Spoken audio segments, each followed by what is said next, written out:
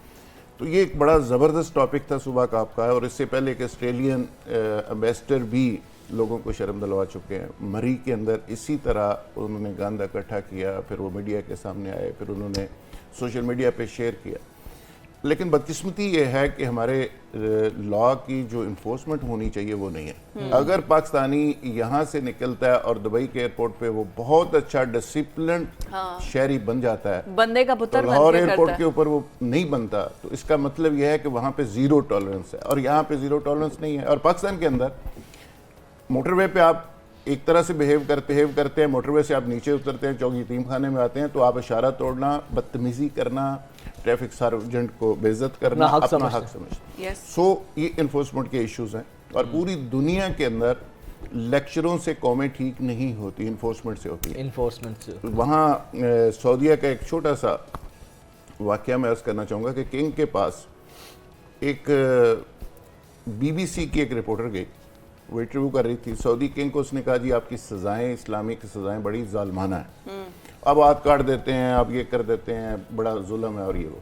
اس نے کہا کتنے لوگ سعودی عرب میں دیکھیں کہ جس ٹنڈے ہوں اور جن کے ہاتھ نہیں ہیں؟ اس نے کہا جی میں نے تو نہیں دیکھے۔ اس نے کہا بنیادی طور پہ سزا سے زیادہ سزا کا جو خوف ہوتا ہے وہ سوسائٹی کو چلاتا ہے، وہ ملکوں کو چلاتا ہے، وہ معاشرے کو ٹھیک رکھتا ہے۔ تو ہم نے وہ انفورسمنٹ اور وہ خوف پیدا کیا ہوا ہے۔ ایسا نہیں ہے کہ ہم روز ہاتھ کاٹی جا رہے ہیں، ایسا نہیں۔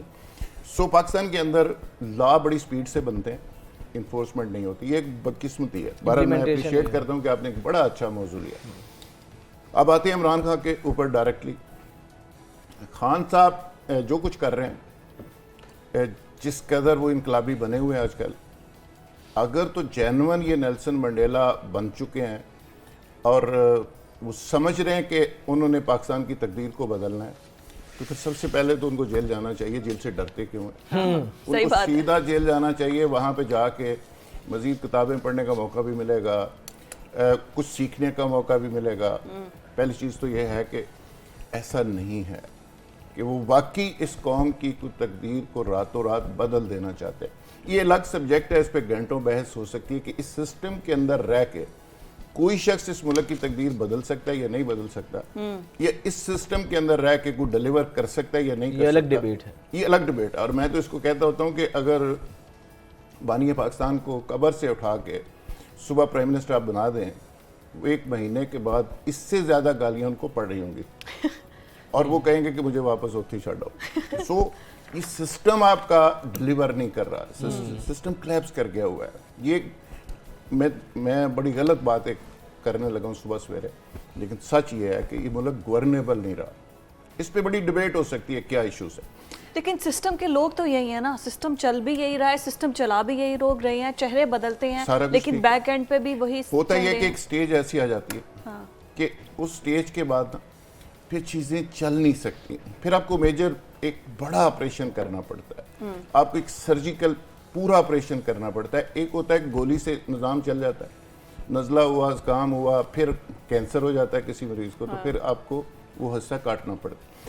تو پاکستان کے اندر سچویشن اس لیول پہ جا چکی ہے سرجری کی جب ضرورت تک ہے. آپ میجر ریفارمز نہیں کرتے، جوڈیشری کو ٹھیک نہیں کرتے، پارلیمانی سسٹم کو ٹھیک نہیں کرتے، میڈیا کی ڈائریکشن ٹھیک نہیں کرتے، وکلا کو ٹھیک نہیں کرتے، ڈاکٹرز کو، یہ جتنی پاکٹس بن چکی ہیں، جتنی یہ انکروچمنٹ ہو چکی ہے سسٹم کے اندر، واپس سب کو اپنی اپنی جگہ پہ اسٹیٹ نہیں بیچتی. اسٹیٹ ہوگی کمپرومائزڈ، اسٹیٹ سکڑ گئی ہے.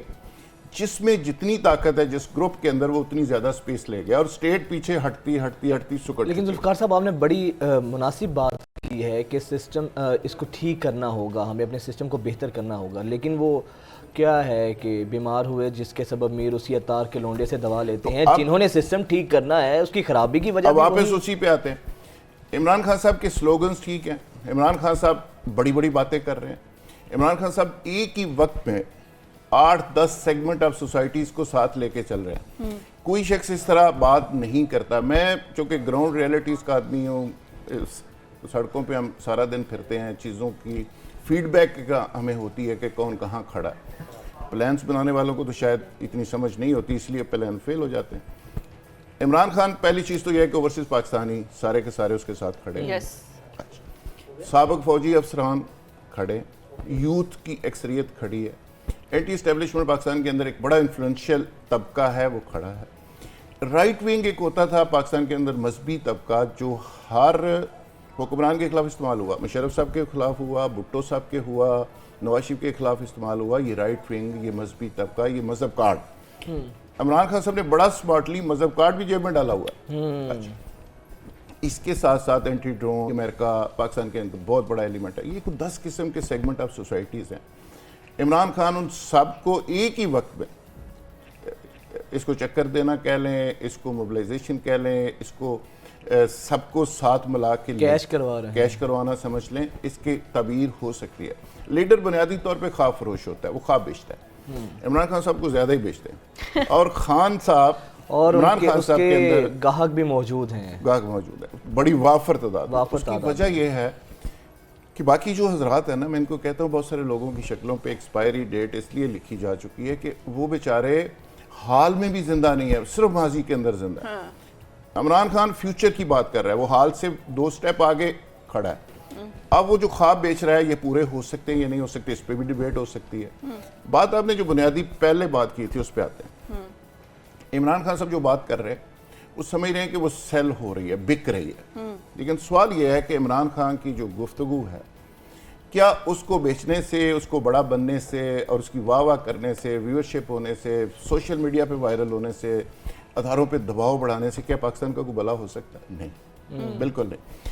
تو پھر یہ پالیسی خان کی، عمران خان کی جو پالیسی ہے کہ اداروں کو تنقید کرنا، نام لے کے تنقید کرنا، پھر اس کے بعد یہ ہے کہ ایک دباؤ کو، تو آپ نے کہا جو باقی ممالک ہیں جو کہ پاکستان کو ترقی یافتہ تو فہرست میں دیکھنا ہی نہیں چاہتے، ترقی ہوتا دیکھنا ہی نہیں چاہتے، وہ تو پھر انہی کا پروپیگنڈا ایک طرح سے سیل کر رہے ہیں. عمران خان صاحب کو سمجھنا چاہیے اس بات کو کہ جن ملکوں کے اندر ادارے کمزور ہوئے وہ ملک پھر کھڑے نہیں ہو سکے.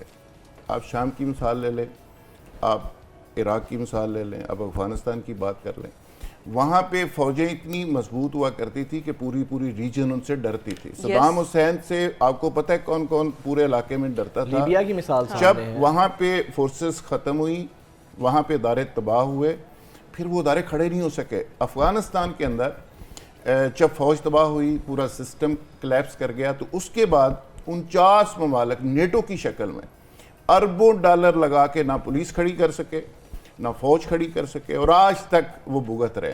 سو آپ کے پاس اگر کوئی ادارے بچ گئے ہیں اور کچھ ادارے بہتر پوزیشن میں ہیں تو ان کو خراب کر کے، تباہ کر کے، برباد کر کے آپ اگر لوگوں کو کچھ سلوگن یا لوگوں کو کوئی نیریٹو دینا چاہ رہے ہیں تو میں سمجھتا ہوں کہ یہ گھاٹے کا سودا ہے. اس طرف نہیں جانا چاہیے. لیڈر جو ہوتا ہے وہ ڈائریکشن دیتا ہے.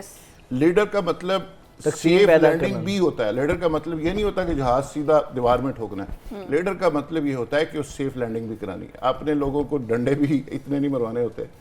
لیڈر کا کام یہ ہرگز نہیں ہوتا کہ لوگوں کو ٹیسٹ میں ڈالنا ہے، لوگوں کو مروانا ہے اور خود گرفتار نہیں ہونا. اور ٹیبل ٹاک کی طرف بھی تو لیڈر آتا ہے. اچھا، اور پھر فلیکسبلٹی نہ ہو. ڈیموکریسی کے اندر بنیادی چیز ہی یہ ہے ڈائلاگ. آپ ڈائلاگ کرتے ہیں، آپ بات کرتے ہیں، آپ دروازے کھلے رکھتے ہیں. تو سیاست کے اندر دروازے جو بند رکھتا ہے وہ گھاٹے میں رہتا ہے، اور عمران خان صاحب کا یہی سب سے بڑا اچھا ذوالفقار صاحب، اب جس طرح خان صاحب ایک روش کو رکھے ہوئے ہیں، ایک طرف اداروں کے اوپر، عسکری اداروں پہ بھرپور تنقید کر رہے ہیں نام لے لے کر، اور دوسری طرف عدلیہ کے حق میں ریلیز نکال رہے ہیں، تو اس تقسیم سے اداروں کے درمیان جو ادارے آمنے سامنے کھڑے ہو گئے، پھر عوام جس طریقے سے اب اداروں کے ساتھ کھل کر تنقید کرتی ہیں، اسے جہاں اداروں کا مورال بھی ڈاؤن ہوتا ہوگا. مجھے یہ بتائیں کہ مستقبل اب خان صاحب کا اس تمام تر حالات کو سامنے رکھتے ہوئے کیا دیکھ رہے ہیں؟ کیا خان صاحب دوبارہ پی ایم بن پائیں گے؟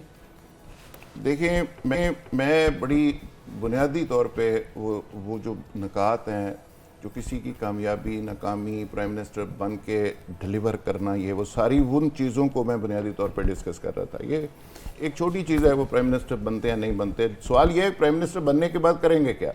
اس ملک کے اندر اقتدار ملتا ہے، اختیار نہیں ملتا.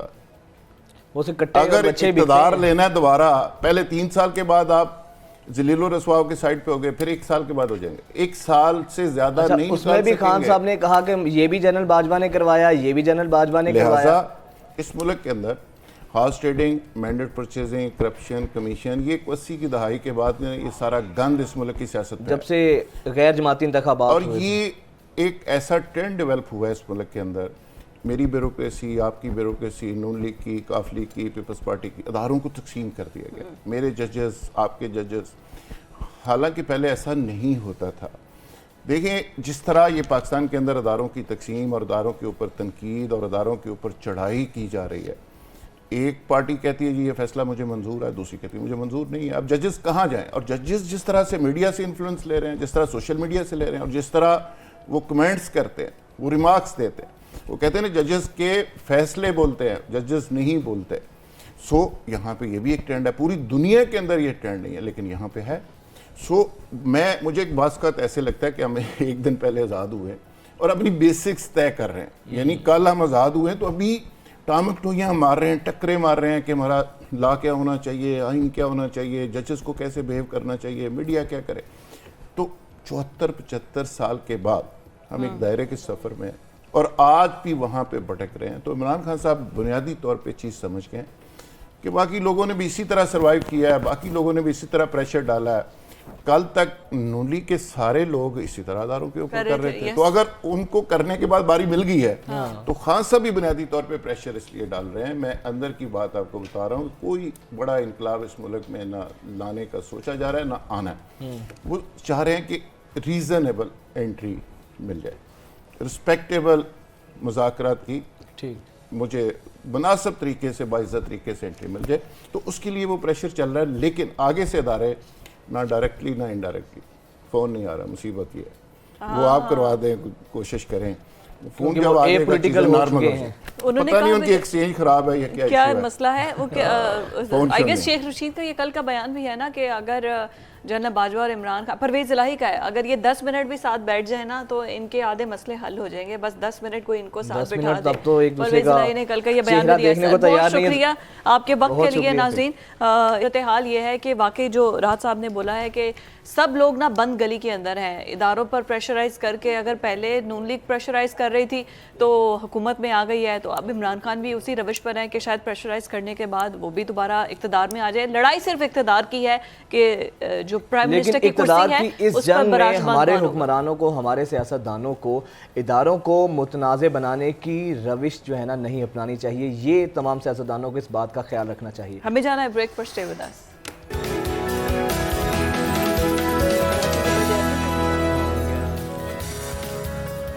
ویلکم بیک جی. اور اب کچھ کراچی کی سیاست کی بات کرتے ہیں. تو کراچی کے اندر جو بلدیاتی انتخابات ہیں اس کا ایک دفعہ پھر سے شور مچا ہے. اس سے پہلے مردم شماری کا بہت زیادہ شور تھا کہ مردم شماری مانتے نہیں ہے. Jamaat Islami, Peoples party, MQM، مطلب تمام سیاسی جماعتیں اس بات پر متفق تھی کہ جو مردم شماری ہے نا، خیر شور تو ابھی بھی ہے کہ اس کو ہم قبول نہیں کرتے. کراچی کی آبادی کو کم دکھایا جا رہا ہے، جو شہری آبادی ہے اس کو کم دکھایا جا رہا ہے، جبکہ جو دیہی آبادی ہے اس کو پھر تھوڑا بہت ٹھیک دکھایا جا رہا ہے. تو پہلے مردم شماری ٹھیک کریں بانٹیں تاکہ وسائل کی منصفانہ تقسیم ہو.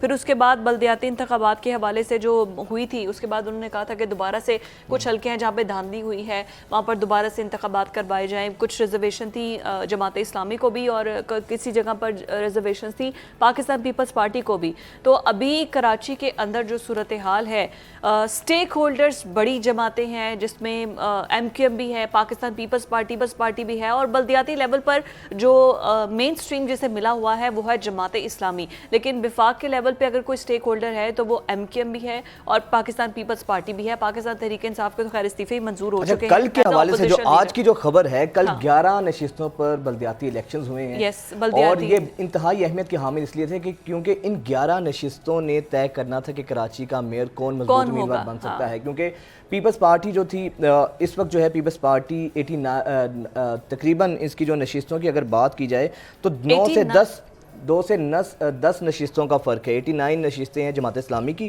اور پاکستان پیپلز پارٹی کی تقریباً نشستیں بنتی ہیں 98. یہ تقریباً 9 کا فرق ہے. اور اس میں کل یہ ہوا کہ تقریباً 11 میں 4 نشستوں پر پاکستان پیپلز جماعت اسلامی نے کامیابی حاصل کی اور 11 اس میں سے 7 نشستوں پر پیپلز پارٹی نے کامیابی حاصل کی. تحریک انصاف والے تو 42 کے ساتھ تحریک انصاف 42 نشستوں کے ساتھ تیسرے نمبر پر ہے. اب میئر کراچی کا کون ہوگا یا نہیں, اب تک کے جو امکانات نظر آ رہے ہیں وہ تو پاکستان پیپلز پارٹی کے میئر بننے کے مضبوط جو ہے نا امکانات ہیں. لیکن اس تمام تر سینیریو میں ایم کیو ایم پاکستان جو ہے وہ کہیں دکھائی نہیں دے رہی ہے. ایم کیو ایم وہی ہے جس کا کراچی میں ڈنکا بولا جاتا تھا اور کراچی میں ہمیشہ سے کراچی کی نمائندہ جماعت ایم کیو ایم ہی تھی. اب ایم کیو ایم کیا وجہ ہے کہ ان تمام تر جنرل الیکشنز ہوں تو وہاں پر پاکستان تحریک انصاف نے کامیابی حاصل کی, بلدیاتی الیکشنز ہوں تو پیپلز پارٹی اور جماعت اسلامی سر فہرست ہے. ایون پاکستان تحریک انصاف جس نے 2018 میں 14 نشستیں قومی اسمبلی کی جیتی تھی وہ بھی دور دور تک نظر نہیں آ رہی, تیسرے نمبر پہ موجود ہے. جماعت اسلامی نے کم بیک کیا ہے. کم بیک انہوں نے پھر بھی آج جو ہے حافظ نعیم الرحمان انہوں نے کہا ہے کہ ابھی بھی 8 نشستوں پر جو ہے وہ دھاندلی ہوئی ہے تو فارم 11 جو ہے اس کو کھولا جائے ورنہ ہم احتجاج کریں گے. اب لیٹس سی کہ آگے کیا بنتا ہے. اسی تمام تر معاملے پر رہنما ایم کیو ایم فیاض قائم خانی ہمارے ساتھ موجود ہیں. بہت شکریہ آپ کے وقت کا. فیاض صاحب, کیا ٹائم تھا جب کراچی میں ہر جگہ ایم کیو ایم کا ڈنکا بجا کرتا تھا, ایم کیو ایم ہی جیتا کرتی تھی, مخالفین کی ضمانتیں ضبط کروا دیا کرتی تھی, اور اب تو کراچی میں ایم کیو ایم تو چراغ لے کے بھی ڈھونڈے تو نہیں مل رہی. کیا وجہ ہے, کہاں گئی ایم کیو ایم سر؟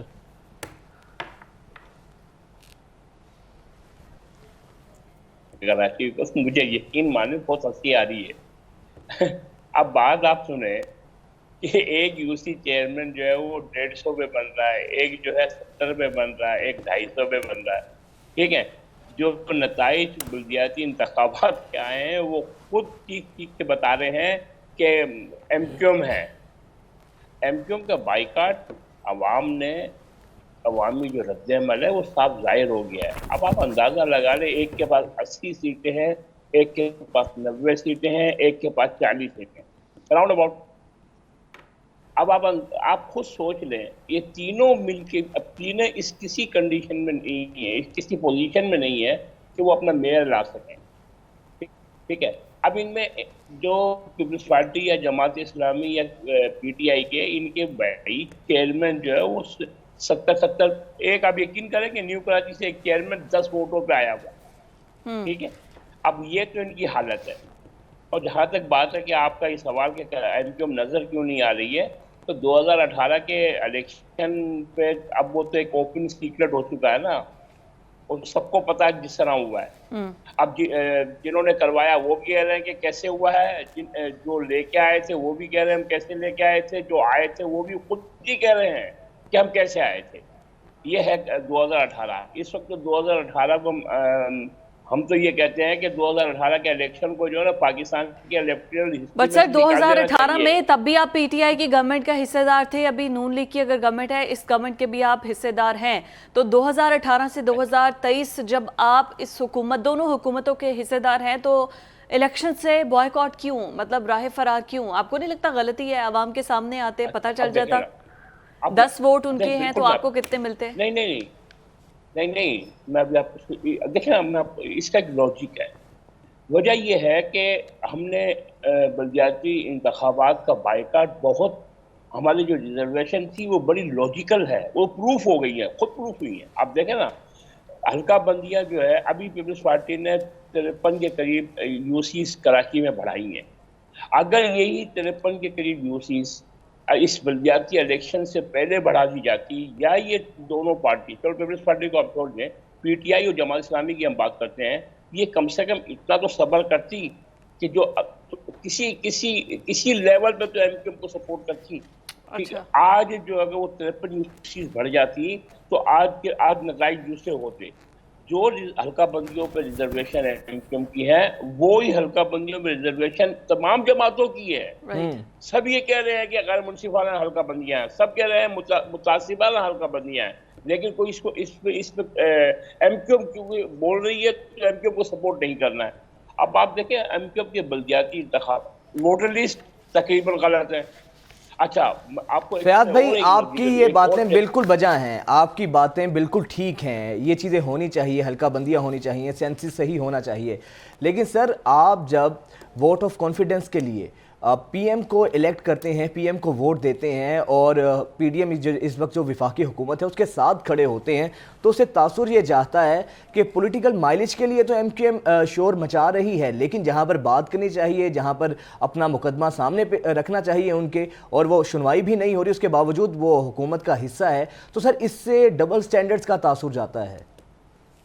بالکل آپ کی، میں اس بات سے قطعی انکار آپ کی بات سے نہیں کرتا ہوں کہ بالکل جاتا ہے، لیکن آپ اس کے برعکس کچھ وہ اقدامات بھی تو دیکھیں جو اگر ایم کیو ایم اس وقت گورنمنٹ میں نہ ہوتی تو یہ نہ ہوتے. 7 اپریل 2023 کو کراچی جو ہے 1:40 پہ 1,40,00,000 پہ بند کیا جا رہا تھا.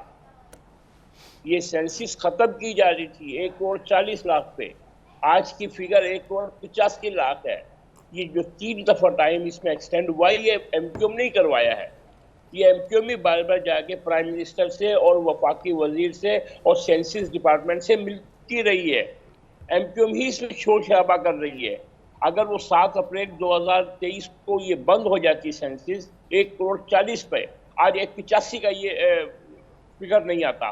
یہ ایم کیو ایم نہیں کروایا ہے. یہ آج یہ جو 40 لاکھ آدمی ڈھونڈے ہیں جو لاپتہ تھے کراچی میں، وہ ایم کیو ایم کا ہی کارنامہ ہے. اگر ایم کیو ایم بھی خاموش ہو کے بیٹھ جائے P T I Jamaat Islami Peoples party کی طرح، تو آج کراچی کی کیا کنڈیشن ہوتی؟ 1,40,00,000. 2017 میں 1,60,00,000 تھے. آپ یہ دیکھیں ایم کیو ایم کا اسٹرگل، اگر ایم کیو ایم کر رہی ہے، اگر ایم کیو ایم گورنمنٹ کے اندر ہے تو ایم کیو ایم نے اس کا فائدہ بھی اٹھایا ہے. بٹ سر ابھی میئر کے لیے، کراچی کے میئر کے لیے آپ کیا دیکھتے ہیں؟ کراچی کی عوام کی صحیح نمائندگی کون کر سکتا ہے، جماعت اسلامی یا پیپلز پارٹی؟ آپ کس کے پلڑے میں اپنا ووٹ ڈالیں گے؟ اگر آپ کے سامنے آپشنز رکھی جائیں اس ٹائم، جماعت اسلامی اور پیپلز پارٹی میئر کے لیے جو ہے نا میدان میں ہیں، دونوں میں کوئی ایک آپشن ہو تو کس کی طرف آپ جانا پسند کریں گے؟ آپ نے تو انتہائی ڈیفیکلٹ قسم کا سوال کیا ہے، سمجھے، جس میں آپشن کی کوئی، آپ جواب دے کے آسان کر دیں. آپ جواب دے کے آسان کر دیں قائم خانی صاحب. بیٹر آپشن کون سی ہے سر؟ بیٹر آپشن کون صحیح نمائندگی کر سکتا ہے عوام کے حقوق کے لیے؟ دیکھیں 15 سال سے پیپلز پارٹی حکومت کر رہی ہے سندھ کے اندر. صوبائی حکومت اس کے پاس ہے. اس نے کر کیا لیا ہے؟ 15 سال میں اس نے سندھ کراچی کے ساتھ کل کیا لیا ہے؟ جماعت اسلامی کا تو خیر اسٹیک ہی نہیں ہے اگر دیکھا جائے تو. اگر یہ اصل میں دیکھیں، میں آپ کو سمپل سی بات، لیکن قائم خانی صاحب ایک ماضی تو ہے، جس طرح مصطفیٰ کمال صاحب نے، اس میں نو ڈاؤٹ انہوں نے کراچی کی خدمت کی تھی، لیکن اس سے پہلے جماعت اسلامی نے نعمت اللہ خان صاحب نے اس کو بڑے طریقے سے لیگیسی کو لے کر چلے تھے، اور آپ کے لوگ بھی اس چیز کا اعتراف کرتے ہیں. پھر افغانی صاحب تھے. دیکھیں بالکل کرتے ہیں. نعمت اللہ خان صاحب کے کام کو ہم نے ہی آگے کنٹینیو کیا تھا، ہم نے ہی ان کاموں کو کمپلیٹ کیا تھا جو وہ صرف افتتاح کر کے گئے تھے. لیکن اس federal government general Pervez Musharraf نے نعمت اللہ صاحب کے دور کے اندر ایک کراچی کا پیکیج اچھا دیا ہوا تھا. ٹھیک ہے، اب جہاں تک بات ہے کراچی کی نمائندگی کون کرے گا 2018 کے اندر، دیکھیں سنیں، 2018 کے اندر پی ٹی آئی کو 14 جو ہے قومی اسمبلی کی سیٹ تھی، 40 لوگ کے پاس قومی اور صوبائی اسمبلی کی سیٹ تھی، 4500. اب لیکن ان کو اب 40 یوسی نہیں ملی ہیں. ان کا جو پارلیمانی جو لیڈر ہے وہ جو سندھ اسمبلی کا ممبر ہے شیر زمان, وہ یوسی کا الیکشن ہار گیا ہے. وہ الیکشن ہار گئے. خرم شیر زمان وہ یوسی کا ایک الیکشن ہار گیا. ان کی حالت تو یہ لگی پڑی ہوئی ہے شہر کے اندر. اور جماعت اسلامی پیپلز پارٹی کا 10 ووٹوں کے اوپر چیئرمین آیا ہے, وہ بھی کراچی. تو قائم خانی صاحب, سر اس کا مطلب یہ لیں کہ آپ مطلب پیپلز پارٹی کی نسبت بھی پریفر جماعت اسلامی کو کریں گے اگر آپ کو موقع ملے کرنے کا؟ نہیں جی, موقع ملے تو ہم کرنے کا, اس کو دوبارہ سے حلقہ بندیاں کروا کے اور نئے الیکشن کروائیں گے ہمیں موقع ملا تو. اگر موقع ملتا ہے تو پھر حلقہ بندیاں کروا کے دوبارہ سے الیکشنز. بہت شکریہ فیاض قائم خانی ہمارے ساتھ موجود تھے. لیکن کراچی کی عوام ہے, فیصلہ انہوں نے کرنا ہے, لیکن جو بھی میئر ہو وہ با اختیار میئر ہو تاکہ صحیح معنوں میں وہ ڈیلیور کر سکے. فیصلہ تو کراچی کے عوام نے کرنا ہے, لیکن الیکشن کمیشن کو بھی چاہیے کہ عوامی مینڈیٹ کا احترام کرے. جس طریقے سے دھاندلی کی شکایات تمام پولیٹیکل پارٹیز کی طرف سے آ رہی ہیں وہ نہیں ہونے چاہیے. کراچی ہم پہلے بات کرتے رہے ہیں, ہم کراچی کا نوحہ پڑھتے ہیں کہ کراچی جو پاکستان کو ریونیو دیتا ہے, جو معاشی ہب ہے پاکستان کا, وہ بیچارہ لاوارث ہے. تمام پولیٹیکل پارٹیز اس پہ سیاست تو کرتی ہیں, لیکن کراچی کے جو عوام ہیں, جو کراچی کے مسائل ہیں, ان کو ایڈریس کوئی نہیں کرتا. خیر آگے بڑھتے ہیں, اور ایک بڑی جو ہے نا ایک انٹرسٹنگ سی اور کچھ جو ہے نا وہ سٹوری ہے, انٹرسٹنگ سے زیادہ بڑی سنسنی والی خبر ہے, اور وہ خبر ہے لندن سے ہے. یس, لندن سے خبر یہ ہے کہ نواز شریف تو وہاں پر قیام پذیر ہیں ہی, اور شہباز شریف بھی وہاں پر گئے ہیں ان کو بریفنگ دینے کے لیے یا ملاقات کے لیے گئے ہیں وہاں پر برطانیہ کے دورے پر. اور جو وہاں سے رپورٹس یہ سامنے آ رہی ہے لندن آفس سے, جو پی ایم ایل این کے, ان کی جانب سے کہا گیا کہ 3 گاڑیاں جو کہ نامعلوم افراد کی جانب سے رجسٹرڈ کروائی گئی ہیں نواز شریف کے نام پر. یس, لندن کے اندر وہاں کی ریزیڈنسی میں 3 گاڑیاں نواز شریف کے نام پر ٹرانسفر کروائی گئی ہیں, ان کے نام پر رجسٹرڈ کروائی گئی ہیں, اور ان کا پتہ نہیں چل پا رہا ابھی. اب وہ جب وہ ڈیٹیلز آئیں ایون فیلڈ میں, اور پھر جب ایک گاڑی کو جرمانہ ہونے لگا, اس کے بعد پتہ چلا کہ یہ نواز شریف صاحب کے نام پہ رجسٹر ہے. جبکہ P M N L London کا جو آفس ہے, ان کے ترجمان کی جانب سے واضح اس کی تردید کی گئی ہے, اور انہوں نے اس خدشے کا اظہار کیا ہے یہ ہمارے خلاف کوئی سیاسی سازش ہو سکتی ہے. ہمارے مخالفین کی پاکستان تحریک انصاف کی جانب انہوں نے اشارے کنائیوں میں بات کی ہے کہ یہ جو گاڑیاں ہیں یہ نواز شریف صاحب کے نام پہ جو رجسٹرڈ کروائی گئی ہیں, جس سے ہمارا تعلق نہیں ہے. اس کا مقصد یہ ہو سکتا ہے کہ یہ کسی جرائم کے اندر یوز ہو سکتی ہیں, اور اس کا ملبہ جو ہے نواز شریف صاحب پر ڈالنے کی یہ سازش ہو سکتی ہے. انہوں نے اس خدشے کا اظہار کیا ہے, لیکن P M L N office کی جانب سے, لنڈن آفس ہے اس کی جانب سے اس کی مکمل تردید آ گئی ہے. تردید بھی آ گئی ہے, تحقیق بھی کی جائے گی. وہ تو فوراً پتہ چل ہی جائے گا نا کہ کس نے رجسٹرڈ کروائی کس نے نہیں. یہ پاکستان تھوڑی ہے جہاں پر پتہ ہی نہ چل سکے. وہاں پر جو لیکن دیکھ لیں وہاں پہ بھی کارروائیاں ڈالنے سے ہمارے لوگ باز نہیں آتے. انسان ہے نا, انسان کی یہ فطرت ہے, روش ہے کہ آپ 2 نمبر کام کروا سکتے ہیں وہاں ہو یا یہاں پر ہو, لیکن وہاں پر قانون بڑا اسٹرانگ ہے. یہ تو ابھی تو مبینہ طور پر کہا جا سکتا ہے, یا نون لیگ کی جانب سے ایک الزام لگایا گیا ہے اپنے مخالفین کی جانب سے, لیکن ہمارے جو سیاسی لوگ ہیں, جو سیاسی جماعتیں ہیں, یہ ایک دوسرے کو ڈیمیج کرنے کے لیے کسی بھی حد تک جا سکتی ہیں, کسی بھی نہج تک جا سکتے ہیں. آپ سیاست کریں, آپ دلیل کی بیس پر کریں, آپ منطق کی بنیاد پر کریں, آپ حقائق کی بنیاد پر کریں, لیکن اس حد تک سیاست کو نہ لے کر جائیں کہ اس میں جھوٹ, مبالغہ, آرائی اور پرسنل آپ لوگوں پر اٹیک کرنے لگ جائیں. تبھی ہماری سیاست کے اندر آپ دیکھیں نا عدم برداشت کتنی ہے کہ سیاسی مخالف کی اگر کوئی ڈیتھ ہو جائے, کسی سیاسی رہنما کی, کسی کی کوئی خاندان میں فوتگی ہو جائے, تو ہمارے سیاستدان صرف سیاسی مخالفت کی بیس پر تعزیت کرنا بھی گوارا نہیں کرتے ہیں. تو یہ ایک بہت بڑا المیہ ہے.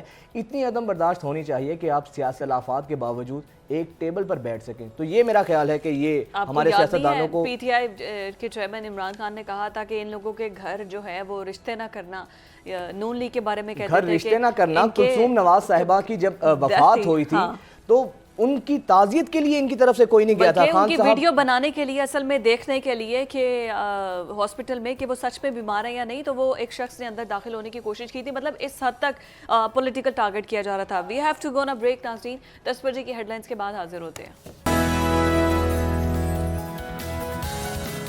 Welcome back. اور کھیل سے ہے جناب 2 خبریں, اور کل کا جو نیوزی لینڈ کا میچ تھا, پہلے اگر اس کا تھوڑا سا میں جلدی سے کوئک ایک بریف انٹرو دے دوں تو ہوا یہ ہے کہ Pakistan top one number 1 ODI میں تھا. ایک بار ہم لوگ جو تھے وہ پہلے آ چکے ہیں اور اس کے کافی عرصے کے بعد اب جا کے مصباح الحق کے بعد ایک بار آئے تھے ODI میں ٹاپ پر, اور اب بھی آئے تھے بابر اعظم کی کپتانی میں ٹاپ پر, اور تقریباً 1-2 دن کے بعد ہم واپس اب تیسری پوزیشن پہ چل گئے ہیں کل کا میچ ہارنے کے بعد.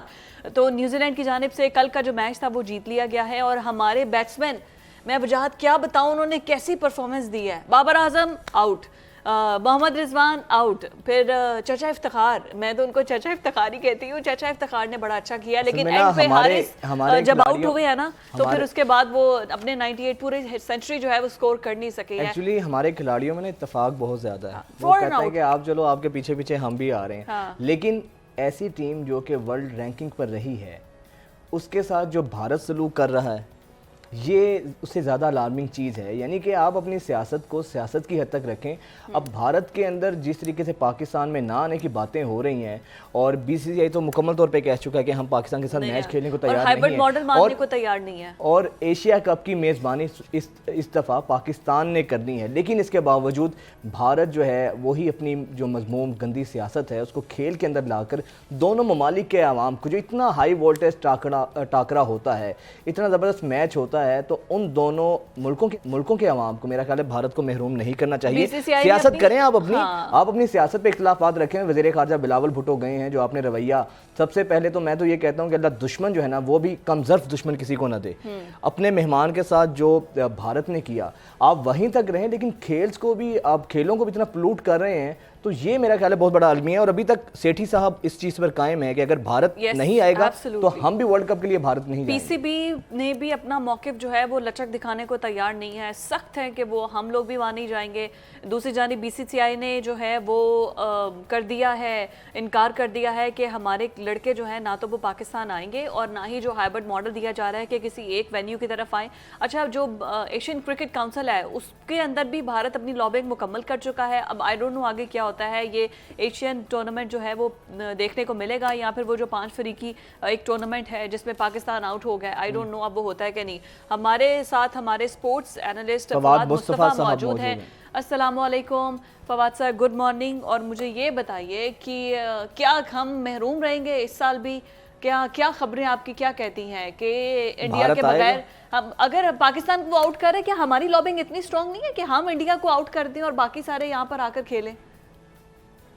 دیکھیے, 2 خبریں ہیں. ایک تو جو آپ بات کر رہے ہیں, دوسرا ابھی تک آفیشیل پاکی ایشیا کپ ہونے جا رہا ہے. جو لاسٹ ٹائم تک بات ہوئی تھی وہ یہ تھا کہ جی انڈیا اپنے میچز شاید باہر کھیلے, یہ آخری بات تھی PCB کی طرف سے.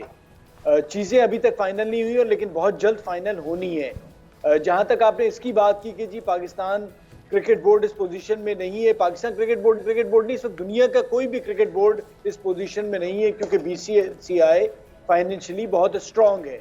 تو ہم نے دیکھنا یہ کہ ہم نے اس میں سے بیسٹ کیا نکالنا ہے. سننے میں اب ایک اور چیز بھی آ رہی ہے, وہ یہ ہے کہ انڈیا سے کوئی ریٹن گارنٹی پاکستان لے گا اگر ورلڈ کپ کھیلنے جائے گا کہ وہ چیمپئنز ٹرافی میں پاکستان آئیں گے. تو اب یہ سب ساری باتیں ہیں, بٹ آفیشلی کیا ہونا ہے یہ آپ کو کچھ چند ہی ہفتوں میں پتہ چل جائے گا, کیونکہ چیزیں فائنل کرنی ہے, تو اس سے پہلے یہ ساری چیزوں کو میں آپ کی بات سمجھی نہیں. یہ جو ٹرافی ہے, یہ جو ابھی ایشین ٹورنامنٹ ہونے جا رہا ہے, وہ کھیلنے کے لیے پاکستان انڈیا جائے گا؟ نہیں, میں یہ کہہ رہا ہوں world cup Pakistan world cup کے لیے ریٹرن ان سے کیا جائے گا. ایشیا جی میں چیمپئنز ٹرافی اس کے بعد ہونی ہے ورلڈ کپ کے بعد. جہاں تک ایشیا کپ کا تعلق ہے, ایشیا کپ کا یہ تعلق ہے, ایک خبر انڈیا سے یہ بھی آئی تھی کہ وہ شری لنکا شفٹ کر رہے ہیں. اس سے پہلے پاکستان جو بات کر رہا تھا وہ یہ بات کر رہا تھا کہ جی آپ 5 ٹیمیں جو ہیں وہ پاکستان میں کھیل لیں, انڈیا اپنے میچز پاکستان سے باہر کھیل لے, یہ ایک بات ہوئی تھی. تو ابھی تک چیزیں مکمل طور پہ سامنے نہیں آ رہی جب تک شیڈیول نہیں آ جاتا. تو ابھی سیٹھی صاحب بھی شاید دبئی میں ہیں, تو وہاں دیکھیں کیا صورتحال طے پاتی ہے. اب یہ ساری چیزیں فائنلائز ہونی, آفیشلی ابھی تک کچھ بھی نہیں. فواد صاحب, کرنا کیا ہوگا؟ بظاہر لگ تو ایونچولی ایسا ہی رہا ہے کہ بھارت پاکستان تو کھیلنے کو نہیں آئے گا. کوئی درمیانی راستہ نکل سکتا ہے, کچھ ایسا ہو سکتا ہے, یا آپ سمجھتے ہیں PCB کو اس پہ اسٹک ہونا چاہیے کہ اگر بھارت پاکستان نہیں کھیلتا تو ہم میزبانی یا ہم اس میں حصہ نہیں لیں گے, کوئی بائک آؤٹ کرنا چاہیے؟ ڈپلومیٹک لیول پہ کیا اقدامات پاکستان کو کرنے, PCB کو کرنے چاہیے؟